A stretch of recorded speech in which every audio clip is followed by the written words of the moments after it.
देखिए, हम शुरू से कह रहे थे कि दिल्ली के अंदर कोई भी किसी तरह का कोई शराब घोटाला नहीं हुआ। आम आदमी पार्टी एक कट्टर ईमानदार पार्टी है।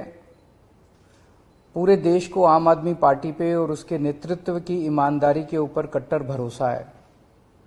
उसको छवि को खराब करने के लिए ये पूरा का पूरा षड्यंत्र रचा गया, जिसका नाम इन्होंने दिया दिल्ली शराब घोटाला। दिल्ली की शराब नीति मामले में उपराज्यपाल विनय कुमार सक्सेना ने दिल्ली हाई कोर्ट में हस्तक्षेप की याचिका दायर की है।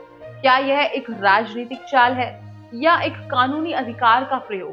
क्या दिल्ली सरकार ने शराब नीति के तहत अवैध लाभ दिए हैं? क्या दिल्ली के नागरिकों को इस मामले का पूरा सच पता है? इन सवालों के जवाब जानने के लिए जुड़े रहिए हमारे साथ। नमस्कार, आप देख रहे हैं न्यूज और मैं हूं आपके साथ तनुषा।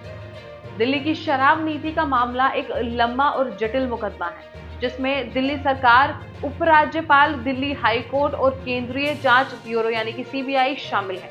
इस मामले का आरंभ 2021 में हुआ, जब दिल्ली सरकार ने शराब बेचने की नई नीति का ऐलान किया।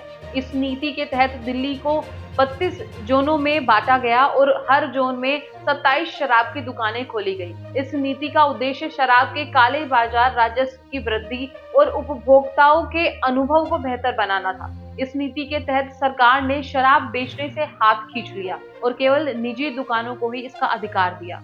दुकानदारों को छूट और अपनी मर्जी के मूल्य तय करने की अनुमति भी दी। हालांकि इस नीति के लागू होने के बाद दिल्ली सरकार के राजस्व में 27% की वृद्धि हुई और लगभग 8,900 करोड़ रुपए की आय हुई। लेकिन इस नीति को जल्द ही विवादों ने घेरना शुरू कर दिया। दिल्ली पुलिस की आर्थिक अपराध शाखा ने इस नीति में अनियमितताओं और कार्टेलीकरण का आरोप लगाया है। फिर दिल्ली के नए उपराज्यपाल विनय कुमार सक्सेना ने भी इस नीति को चुनौती दी है।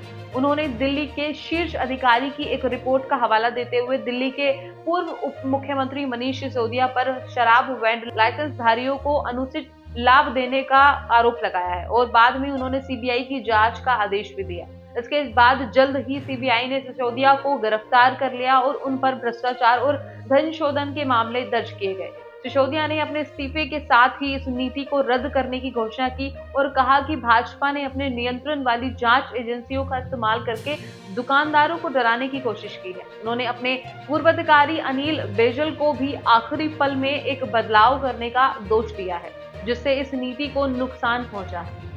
इस मामले की जांच अभी भी जारी है और दिल्ली हाई कोर्ट ने उपराज्यपाल की हस्तक्षेप याचिका को स्वीकार भी कर लिया है। दिल्ली सरकार ने इस याचिका का विरोध किया है और कहा है कि उपराज्यपाल का इस मामले में कोई पक्ष नहीं है। दिल्ली सरकार ने यह भी कहा है कि इस नीति को लागू करने के पीछे जनता की भलाई का ही उद्देश्य था और इसमें कोई भी अनैतिकता या भेदभाव नहीं किया गया। दिल्ली सरकार ने अपने पक्ष को साबित करने के लिए कई दस्तावेज और गवाहों को कोर्ट में पेश किया है। इस मामले में अब दिल्ली हाई कोर्ट का फैसला बाकी है, जो कि इस नीति के भविष्य पर निर्णायक होगा। क्या दिल्ली हाई कोर्ट उपराज्यपाल की याचिका को मान्यता देगी या दिल्ली सरकार को इस नीति को जारी रखने की अनुमति देगी?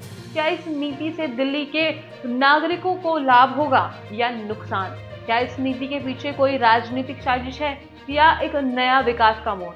इन सब सवालों का जवाब जानने के लिए आपको इंतजार करना होगा जब तक कि दिल्ली हाई कोर्ट का अपना कोई निर्णय नहीं आ जाता। इसके साथ ही हमारा आज का कार्यक्रम समाप्त होता है। हम उम्मीद करते हैं कि आपको हमारा विशेष कार्यक्रम पसंद आया होगा और आपने इस मामले के बारे में कुछ और नया जाना होगा।